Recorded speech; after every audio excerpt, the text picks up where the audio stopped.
ముందుగా ప్రియ యేసుక్రీస్తు నామమున అందరికీ శుభాభివందనములు తెలియజేసుకుంటున్నాను. ముందుగా ప్రార్థన చేసుకొని మనం మాట్లాడుకుందాం.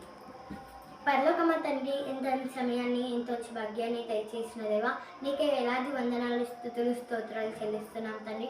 తండ్రి దేవా, మమ్మల్ని ఇంతవరకు కాచి కాపాడే ఆయుష్ను ఆరోగ్యాన్ని ఇచ్చాడు తండ్రి. అందుని బట్టి మీకే వేలాది వందనాలు, స్తుతులు, స్తోత్రాలు చెల్లిస్తున్నాం తండ్రి. తండ్రి దేవా, మీ పరిశుద్ధాత్మ సహాయాన్ని నాకు దయచేయండి తండ్రి. నేను ఇప్పుడు మీ మాటల్ని బోధించేటప్పుడు నాకు మంచి జ్ఞానాన్ని, తెలివిని, బుద్ధిని దయచేస్తాను నమ్మొచ్చు. ఈ చిన్ని ప్రార్థన యేసుక్రీస్తు పేరట అడిగి వేడుకుంటున్నాం తండ్రి. ఆమేన్. ముందుగా మనం అంకెల్లో దేవుని మాటలను నేర్చుకుందాం. 1 నుండి 17 వరకు నేర్చుకుందాం.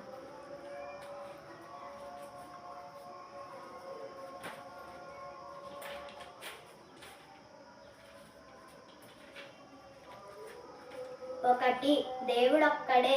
ఎఫెసీయులకు రాసిన పత్రిక 4వ అధ్యాయం 6వ వచనం.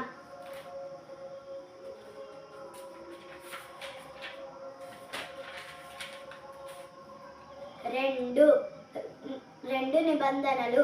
1 పాత నిబంధన, 2 కొత్త నిబంధన. 3 యేసుక్రీస్తు వారు 3 రాత్రింబగళ్ళు సమాధిలో ఉన్నారు. 4 నలుగురు సువార్తలు రాసిన వారు 4.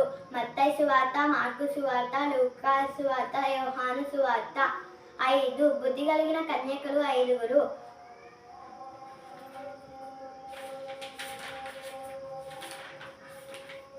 6 దేవుడు తన స్వరూపమందు తన పోలిక చొప్పున నరుని 6వ దినమున నిర్మించెను.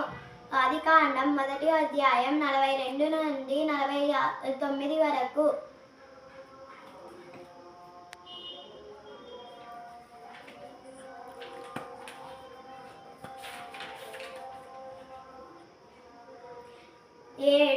నోహవు 7 దేవుడు తన పనిని ముగించుకొని 7వ దినమున విశ్రమించెను. ఆదికాండం 2వ అధ్యాయం 2వ వచనం. 8 నోహవు జలప్రలయము నుండి రక్షింపబడిన వారు 8 మంది. ఆదికాండం 7వ అధ్యాయం 7వ వచనం. 9 ఆత్మఫలాలు 9. గలతీకి రాసిన పత్రిక 5వ అధ్యాయం 22వ వచనం. 10 ఆజ్ఞలు 10. నిర్గమాకాండం 21వ అధ్యాయం 17వ వచనం.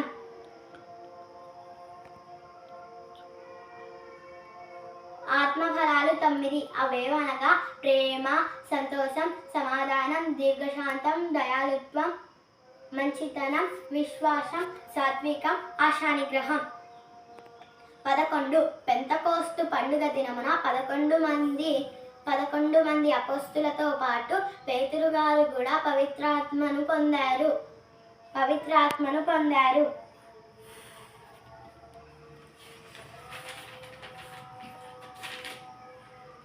12 యేసుక్రీస్తు వారు 12వ సంవత్సరం నుండే పరలోకపు తండ్రి పనిలో ఉన్నారు.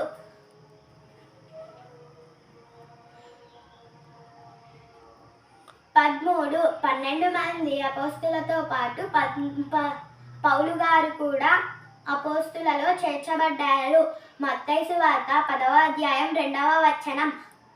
రోమీలకు రాసిన పత్రిక 11వ అధ్యాయం 13వ వచనం. 14 పౌలు గారు రాసిన పత్రికలు 14 రోమీల పత్రిక నుంచి హెబ్రీ పత్రిక వరకు. 15 మత్తయి సువార్తలో యేసుక్రీస్తు వారు 15 ఉపమానాలు చెప్పారు. 16 మత్తయి సువార్తలో 16 అధ్యాయాలు మాత్రమే ఉన్నాయి. 17 యోహాను సువార్త 17వ అధ్యాయం 17వ వచనం. సత్యమందు వారిని ప్రతిష్ఠించు నీ వాక్యమే సత్యము. నా మాటలు నచ్చినట్లయితే మీ అందరికీ యేసుక్రీస్తు నామమున మరొక్కసారి వందనాలు తెలియజేసుకుంటున్నాను. నా మాటలు నచ్చినట్లయితే షేర్ చేయండి, సబ్స్క్రైబ్ చేయండి.